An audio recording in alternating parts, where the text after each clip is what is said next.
जय हिंद दोस्तों, GS test में आपका स्वागत है।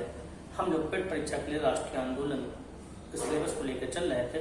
आज उसी क्रम में आगे पिछले वीडियो में हमने 1929 तक देखा और पूर्ण स्वराज की बात देखी। आज हम लोग सिर्फ दो सन देखेंगे, 1930 और 31। तो शुरू करते हैं। 1930 कांग्रेस का कोई अधिवेशन नहीं हुआ। 1885 में बनी कांग्रेस अभी तक लगातार हर प्रतिवर्ष अधिवेशन कर रही थी। किन्हीं वर्ष तो उसने विशेष अधिवेशन भी किए हैं, लेकिन पहली बार 1930 में कोई भी कांग्रेस का अधिवेशन नहीं होता। ध्यान रखें, निगेटिवली क्वेश्चन बनेगा कि इनमें से किस वर्ष कांग्रेस का अधिवेशन नहीं हुआ, तो 1930। सबसे बड़ी घटनाक्रम थी गांधी जी का सविनय अवज्ञा आंदोलन, डिसओबीडियंस मूवमेंट। और पेपर में तो यहां तक पूछ लिया गया था कि नाफरमानी आंदोलन। अब हमने अगर सविनय अवज्ञा आंदोलन पढ़ रखा है तो नाफरमानी किसे बोल देंगे, लेकिन बात वही थी। रेलवे के एग्जाम में क्वेश्चन पूछा गया था, गांधी जी ने किस आंदोलन में रासायन का प्रयोग किया, रासायन यानी केमिकल का प्रयोग किया। अब नया कैंडिडेट को तो ये लग रहा था भगवान गांधी जी तो अहिंसावादी थे, तेजाब तो फेंके नहीं गए किसी के ऊपर, तो ये केमिकल कहां से आ जाएगा। और जबकि सीधा क्वेश्चन था सोडियम क्लोराइड अर्थात नमक का प्रयोग किया गया था। Type of question. तो सविनय अवज्ञा आंदोलन यानी सरल भाषा में सबने मना कर दे कि हम ये काम नहीं करेंगे। इस आंदोलन की बात हुई। यहां पर मैं डेट रखी है, आसान होगा, बिल्कुल सिंपल तरीके से समझने का प्रयास करेंगे। 1930 की जनवरी, इससे पहले हमने बताया था नेहरू रिपोर्ट ठंडे बस्ते में चली गई थी। 30 जनवरी को गांधी जी ने यंग इंडिया में अपनी जो 11 सूत्री मांगी थी, 11 सूत्री में 8 मांगे सिर्फ मजदूर और किसानों के लिए गांधी जी ने मांगी थी। उस मांगों को सबके सामने रखा, यंग इंडिया में प्रकाशित किया।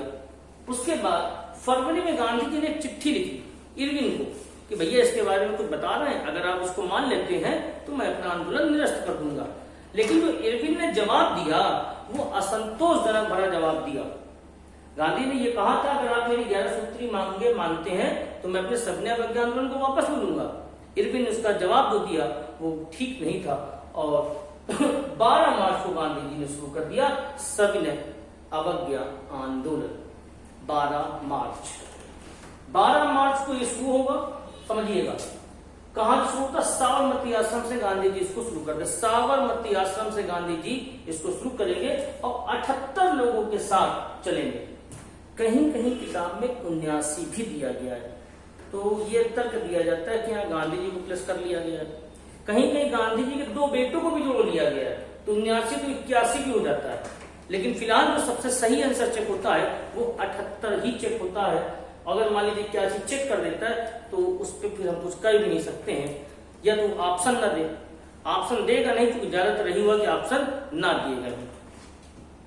साबरमती आश्रम से गांधी ने अपनी यात्रा शुरू की 12 मार्च को 78 लोगों के साथ। गांधी की डांडी गुजरात के नवसारी जिले में पड़ती है। ध्यान रखिएगा,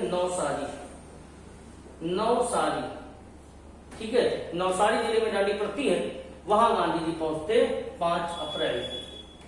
24 दिन गांधी जी की यात्रा चली, 24 दिन, और लगभग 241 मील की यात्रा की।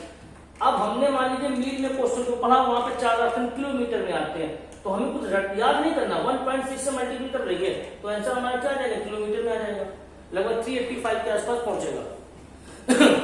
अच्छा, कुछ लोग क्या करते हैं, सीधे रट लेते हैं। रटने का मतलब जैसे मान लीजिए 385 किलोमीटर गांधी चले, अब उस पर आंसर ऑप्शन मील में दे दिए, तो डर के भगवान यहाँ तो 241 दिया है, 385 होना चाहिए। तो कंफ्यूज मत होंगे, ठीक है। अपने तैयारी को सिर्फ भरपूर तरीके से करें और समझने का प्रयास करें। 241 मील, 24 दिन चले गांधी जी पैदल। 5 अप्रैल को ये पहुंचते हैं और 6 अप्रैल को नमक कानून तोड़ा जाता है। यहाँ पे चीज आपको बता दें, अगर इसको हम थोड़ा ज्योग्राफी से जोड़ दें, ज्योग्राफी का मतलब समझे, गांधी जी जो साबरमती यानी अहमदाबाद से नवसारी चले, ये कोई हाईवे रहा होगा, ठीक, कोई रोड रहेगी, तो NH एक्ट क्या है, दिल्ली से जयपुर होते हुए मुंबई, दिल्ली से जयपुर होते हुए मुंबई, ये नेशनल हाईवे रहा होगा, ठीक है। इस रास्ते पे गांधी जी लगभग 241 मील चले। 12 मार्च को गांधी जी ने यात्रा शुरू की, 5 अप्रैल को दांडी पहुंचते हैं, 6 अप्रैल को नमक कानून तोड़ते। नमक कानून तोड़ने का मतलब सांकेतिक रूप से नमक को तोड़ देना। कहानी बहुत लंबी है, गांधी जी को कुछ ऐसा विषय चाहिए था, कोई एक टॉपिक चाहिए तो सभी जनमानस जुड़ा हो तो नमक था, गुजरात में नमक बनता भी था। अंग्रेजों ने मोनोपोली बना रखी थी, नमक को विशेष वर्ग के ही लोग बनाएंगे, सभी लोग नमक नहीं बनाएंगे, नमक पे टैक्सेस बढ़ गए थे। ये ढेर सारी कहानियां थी। अच्छा, हम लोग पेट परीक्षा के लिए क्वेश्चन की तैयारी कर रहे हैं तो उतना डीप जाने की हमें आवश्यकता नहीं। 6 अप्रैल को नमक कानून गांधी जी ने तोड़ा।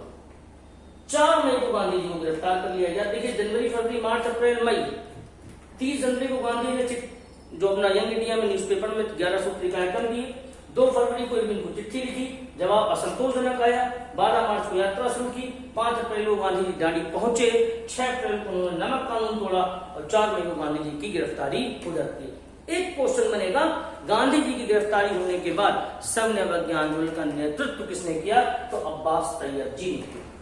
अब्बास तैयब जी ने इसका नेतृत्व किया, इस आंदोलन का।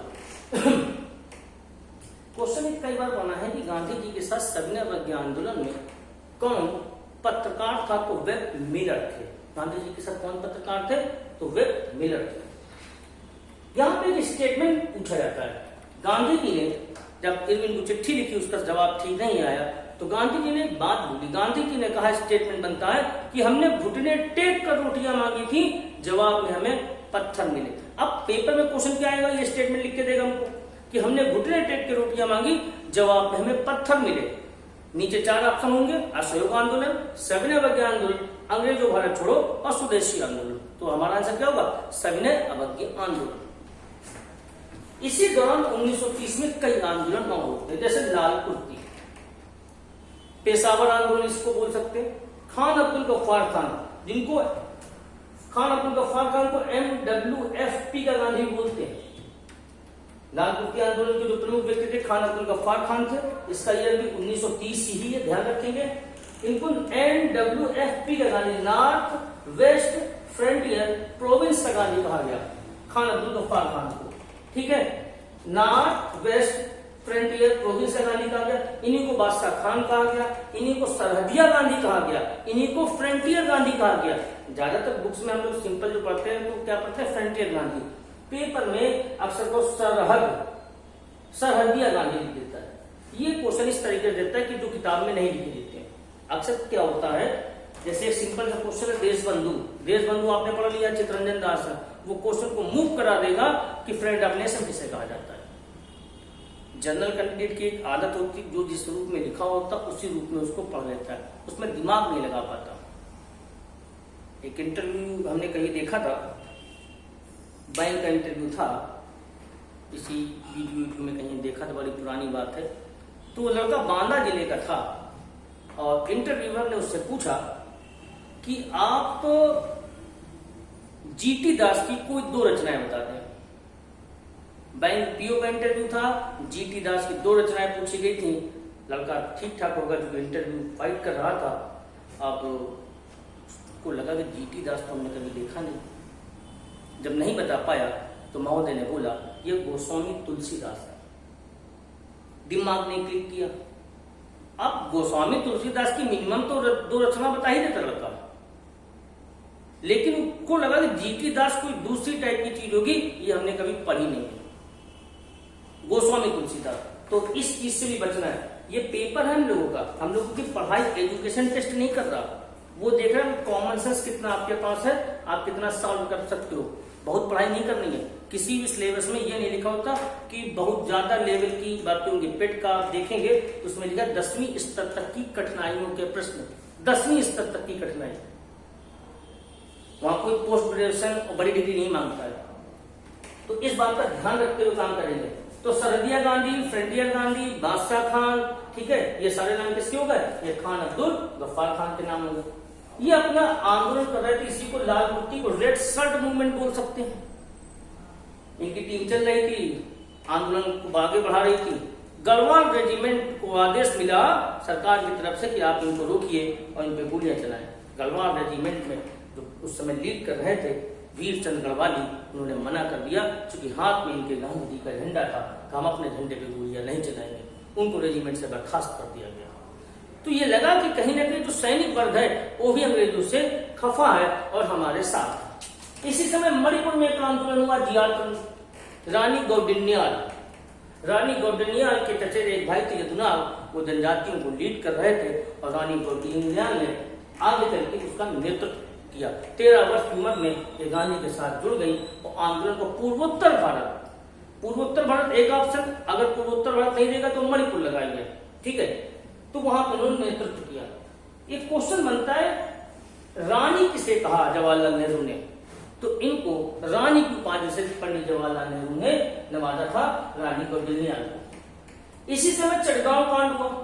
चटगांव आज का बांग्लादेश, उस समय बंगाल में था, ठीक है। एक थे मास्टर दास, जिनको सूरसेन कहा जाता था।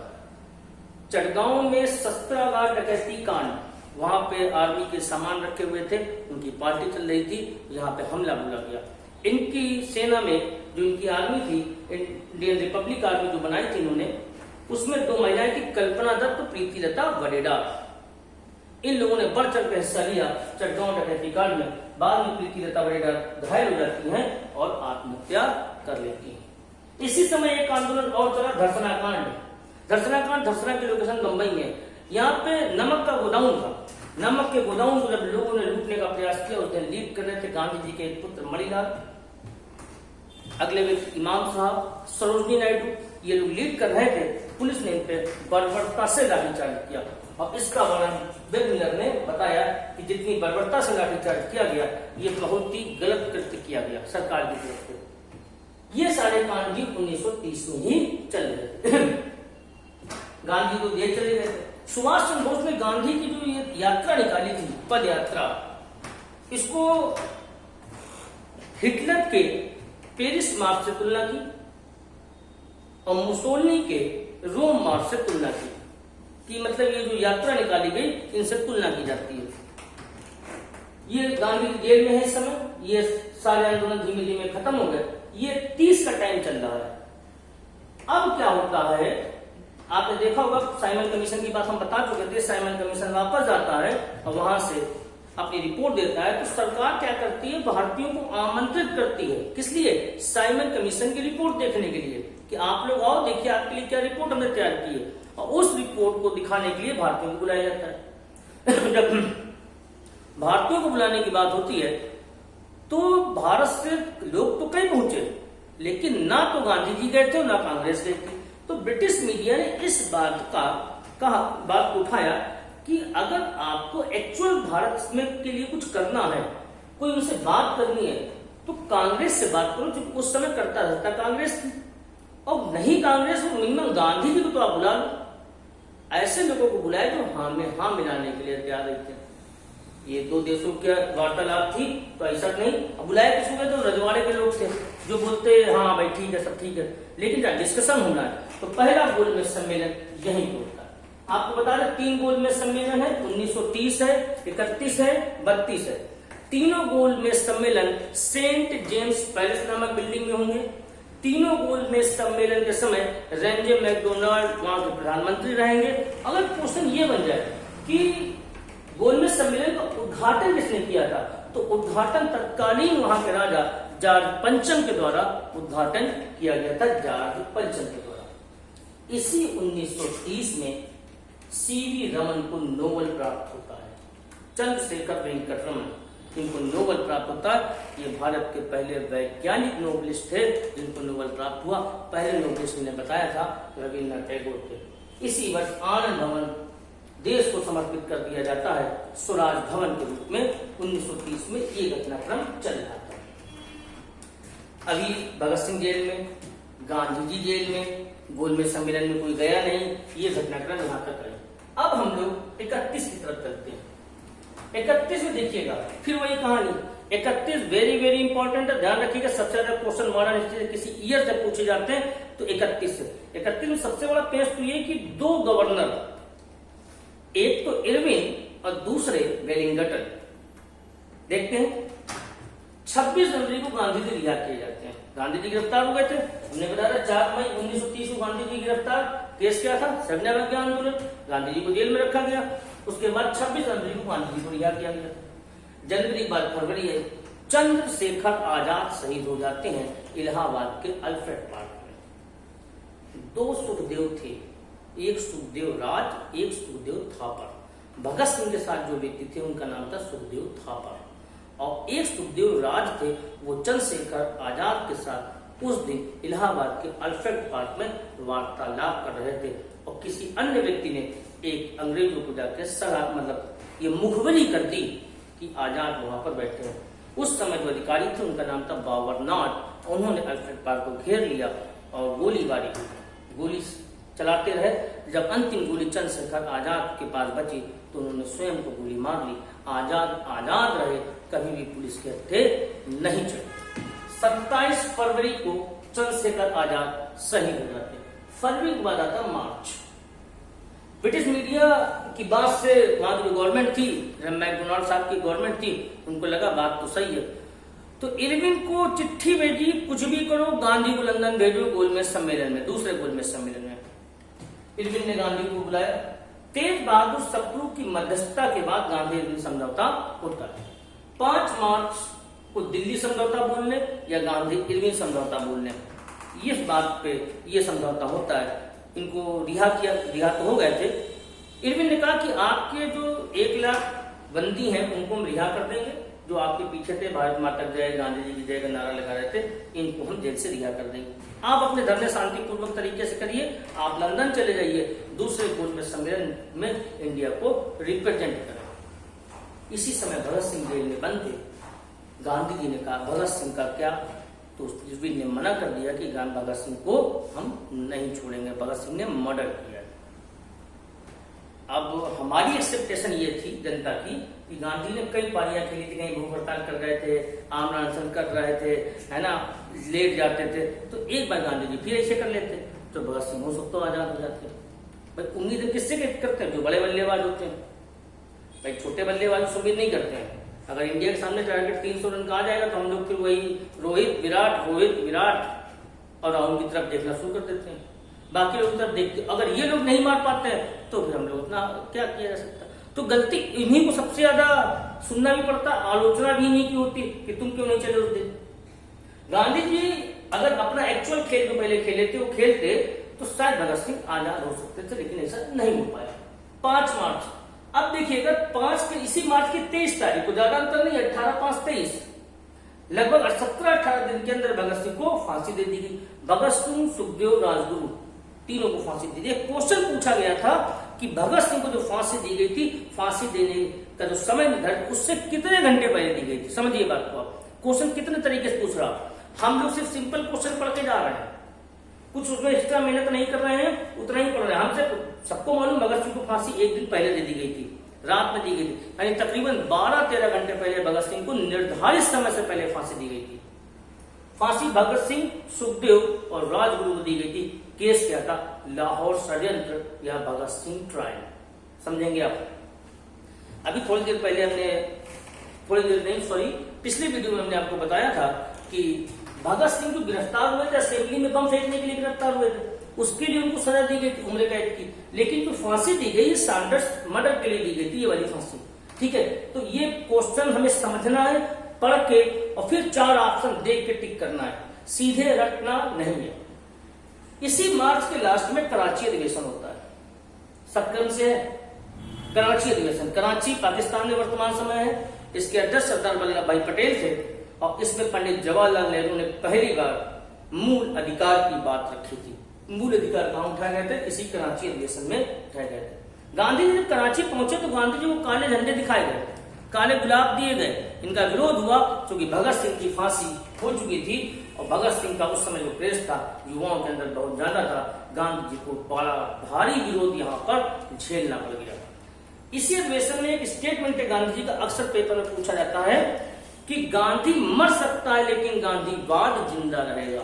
गांधी मर सकता है लेकिन गांधीवाद जिंदा रहेगा। 1931 कराची अधिवेशन, अध्यक्ष सरदार वल्लभ भाई पटेल। इसी 1931 में चरखा युक्त झंडा कांग्रेस के लिए समर्पित हुआ। अपने तिरंगे झंडे में चक्र बना है, इससे पहले जो झंडा था उसमें चरखा बना हुआ था गांधी जी का। ये दूसरा गोलमेज सम्मेलन यहाँ पर शुरू होता 7 सितंबर को। एक क्वेश्चन समझिएगा, अभी हमने बताया आपको कि तीनों गोलमेज सम्मेलन कहां हुए? सेंट जेम्स पैलेस में हुए। तो दूसरा गोलमेज सम्मेलन कहां हुआ? वो भी सेंट जेम्स पैलेस में होगा। ठीक। गांधी जी लेकिन ठहरे कहां थे? तो किंग्सले हाल में ठहरे थे। कहां ठहरे थे? किंग्सले हाल में गांधी जी ठहरे हुए थे। ठहरे यहां थे और जो मीटिंग हुई थी गोलमेज सम्मेलन, अच्छा गोलमेज कुछ विशेष नाम नहीं था, नाम रखा गया था किंग्सले, यहाँ पे गांधी जी ठहरे थे। गांधी जी जब इंडिया से गए थे तो इनके साथ सरोजनी नायडू, मदन मोहन मालवीय, एनी बेसेंट भी गए थे और गांधी जी के 2 सचिव थे, एक प्यारेलाल और एक महादेव देसाई। ये अपना गांधी जी के निजी सचिव के रूप में गए थे। अब गोलमेज सम्मेलन जो हुए, ये दूसरा गोलमेज सम्मेलन जब ये शुरू होता है तो यहाँ पे भीमराव अंबेडकर और गांधी जी की भी विवाद हो जाता है, और ये विवाद हो जाता है दलितों को लेकर। अंग्रेज तो चाहते थे आप लोग आपस में लड़ो, आप ठाकुर, आप ब्राह्मीण, आप फला, आप निका लड़ लो और फूट डालो राज करो कि नीति अंग्रेजों की सफल हो जाए। इस विवाद के कारण कहीं भी गोलमेज सम्मेलन सफल नहीं हुआ। गांधी जी को खाली हाथ वापस आना पड़ा। गांधी जी बेंस्टियाना नामक जहाज से वापस आए। मीडिया ने पूछा मोहनदास करमचंद गांधी वहां क्या हुआ, तो इन्होंने जवाब दिया, मैंने अपने देश के सम्मान पे बट्टा लगने नहीं दिया, आगे आंदोलन हम जारी रखेंगे। इसके बाद गांधी जी यहां आए तो हरिजन शब्द दिया। हरिजन दलितों के लिए सबसे पहले आदिवासी शब्द ठक्कर बापा ने दिया था, और हरिजन शब्द किसने दिया? हरिजन शब्द जो देने वाले थे वो गांधी जी थे।